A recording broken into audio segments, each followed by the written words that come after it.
What is the deal with executioners anyway? Isn't it just another trash item like Nocturnal or Hunters? Well, in this video, we're going to be testing the damage that executioners is actually doing. This test is mostly going to be comparing other 1-star damage bonuses like Bloodied and other plus 50% like Aristocrats against executioners to see what the difference is. There will be a little bit of anti-armor testing in here, but if you've seen this video, then you know that the difference between anti-armor and Aristocrats isn't really that much most of the time, and it's not enough of a difference to change the outcome of this video. And just to be safe, we're going to be using two different tools to calculate these percentages, calculator.net, and the other was from percentagecalculator.net. So let's go ahead and jump into the testing and see what the deal with executioners is. Roll that beautiful beam footage.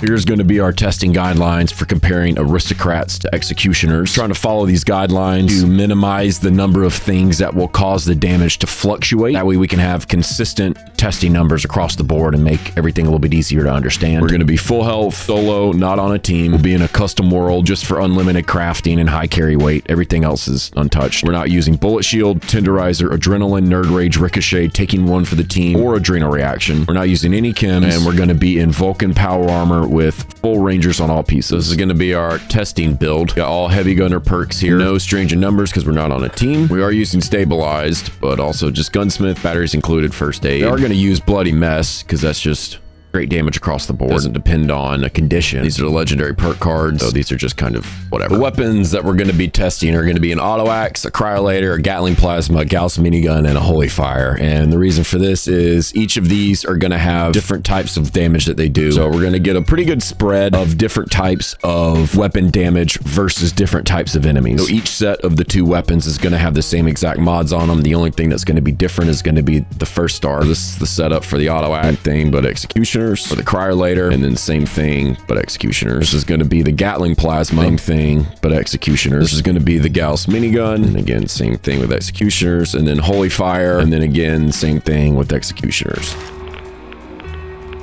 So we got this Behemoth here. We're going to do auto axe aristocrats, play 47 cryolator aristocrats, 69 Gat plasma aristocrats, 125 Gauss mini aristocrats, I will say 80 holy fire aristocrats, 120 now, auto axe executioners, 65 cryolator executioners, 91 Gat plasma executioners, 169 Gauss mini executioners, 106 holy fire executioners, 165 auto axe aristocrats, 28 cryolator aristocrats, 25 Gat plas aristocrats,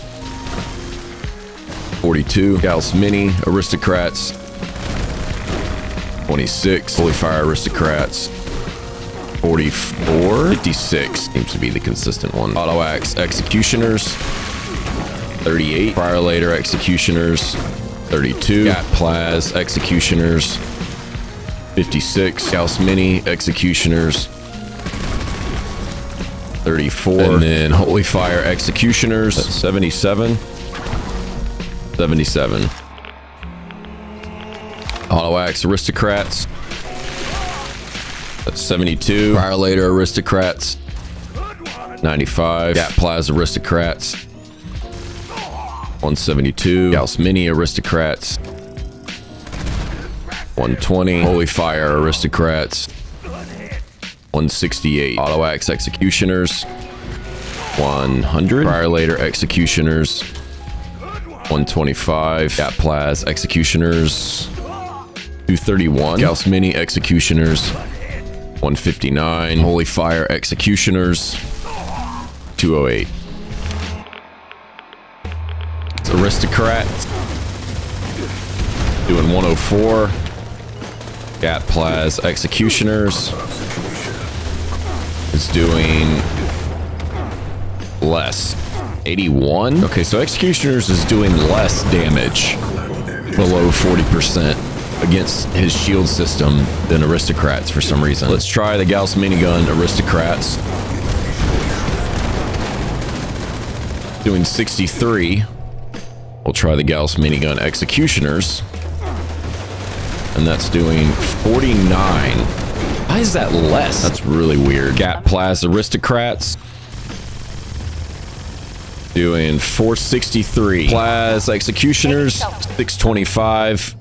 Gauss Minigun Executioners 376. So I went in and did a little bit more testing just to triple check. Executioners is definitely not working when you're actually targeting the shield system before it goes down. Now, if you target the shield system after it goes down, Executioners works the way that it should. After the shield is drained, you wouldn't want to target it. Obviously, you would want to switch to the torso, but it does work after it's depleted. I also forgot to get a Gauss Minigun Aristocrats clip on the torso, so here's those numbers. Auto Axe Aristocrats 132. Auto Axe Executioners 176. So this is going to be the testing guidelines for Bloodied versus Executioners. We'll be at about 20% or so health. Everything else is pretty much the same. The only thing that's different is we are using Nerd Rage, because most people that are Bloodied are probably going to be using Nerd Rage anyway. All these weapons are identical to the Aristocrats weapons. It's just the first star got changed from Aristocrats to Bloodied. The only difference. So right now at 119 health, we do have Nerd Rage going, and Bloodied effect is giving us 81% damage. I'm going to try to keep the stim packs going to keep the health maxed out as much as possible, so hopefully it'll stay 81 the whole time. But it fluctuates a little bit. Keep that in mind, and it probably won't mess up the test results too bad. The first one is going to be Bloodied Auto Axe at 52, and then we're going to do Bloodied Cryolator, which is 88. Bloodied Gat Plaz, which is 156. Bloodied Gauss Mini 101. Bloodied Holy Fire 147. Auto Axe Executioners 67. Cryolator Executioners 102. Gat Plaz Executioners 188. Gauss Mini Executioners 119. Holy Fire Executioners 182. Against Mirelurk Queen, we are in Nerd Rage, and currently our damage percentage is 85.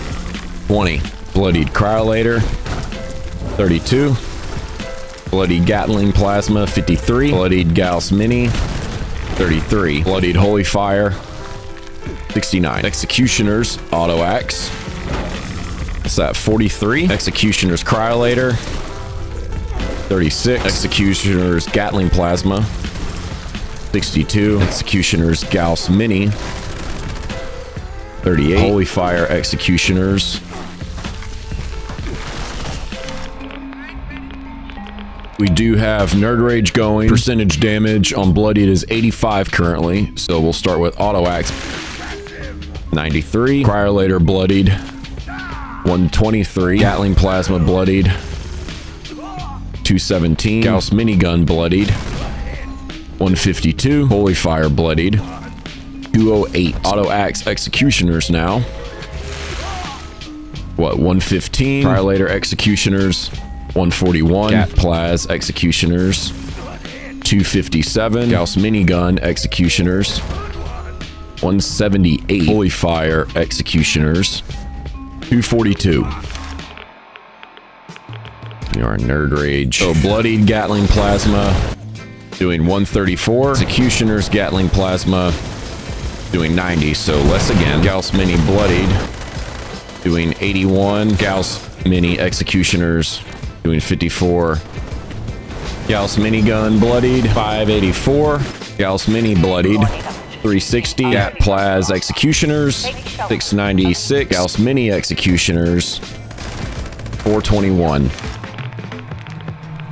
So I did notice that there was something interesting happening with weapons that have perforating magazines. They already have armor penetration on them, and then you add AA as the first star. Sometimes the numbers with this kind of a setup weren't exactly what we would have expected based on previous testing. So we're just going to try this out on a couple enemies and see what happens. All of these fixers have the same exact rolls on them, the same exact mods. The only difference is going to be the first star. So in an effort to not make you guys watch the same enemies being shot at over over and over again. Here's the numbers from more testing with the fixer with the perforating mag. These first batch of numbers are without tank killer, and everything is organized based on most to least 1 through 4. You can probably see right out the gate, number 1 on all of these is Bloodied. Number 2 on all of these is anti-armor, and then executioners and aristocrats kind of fight for 3rd and 4th place here a little bit. On the shield system, executioners is also not working again. Perhaps this is intended, who knows. And then on the guardian torso, Bloodied and anti-armor are much closer to each other damage-wise, but Bloodied just barely does more. This was with Psycho Buff going. The rest of this testing, there was not Psycho Buff. So maybe Psycho Buff played a little bit into why Bloodied and anti-armor were a lot closer to each other. Using executioners with the perforating magazine just isn't as good as the rest of the testing, which is pretty interesting, especially considering the Gatling plasmas that we were testing with earlier all had stinging core receptacle on them. So we were getting plus 20% armor penetration down here, and it worked great with executioners just like everything else did. So not sure what's going on. There was also some more testing that was done with tank killer applied, so adding that extra 36% armor penetration on top of the perforating magazine. I only did a little bit of testing with that because even though the damage amounts increased across the board, it was still the same as far as 1st, 2nd, and 3rd, 4th place.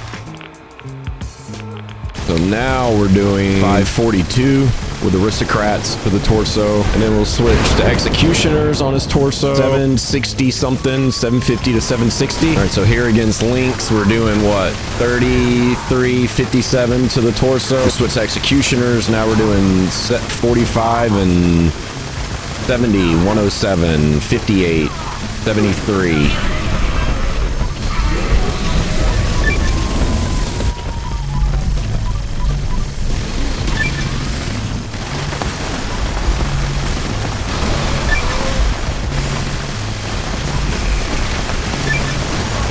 So this is kind of a different situation, but the Strangler Heart during this event, aristocrats did 35 damage. Switching to Bloodied did 35 damage, so no change. And then executioners did more damage, which was actually 51% increase. Hearing from a friend, apparently they patched this at some point with the Strangler Heart because people were just taking it down too quick. So what's happening here is executioners is doing multiplicative damage, not additive, meaning executioners is taking its damage and multiplying it instead of just adding it in. Here's a couple of good examples that you can see of the difference between multiplicative and additive explained in layman's terms. Multiplicative damage is typically the one you want to go for. This is also the reasons why the 4-star pinpointers is so great, because it is also multiplicative. So imagine if you had a weapon on it that had executioners and pinpointers. So if you wanted to take the info in this video and really min-max a little bit further, you would take your main DPS weapon, make an identical copy of it, but just take that 1st star and replace it with executioners. Now, if the enemy's going down so quick that you don't really have time to switch to executioners, then there's not really a point to use it. Executioners really only make sense if you have enough time to switch to really make the most out of that damage. For bigger enemies, executioners is a great option to switch to when they get below 40% most of the time, unless you're using a weapon with a perforating magazine from earlier. But guys, thank you so much for coming by and checking out the video. If you liked what you saw, hit that like button, leave a comment with some feedback about what you're thinking, hit the subscribe button on the channel. See you guys next time, or maybe not. Who gives a f?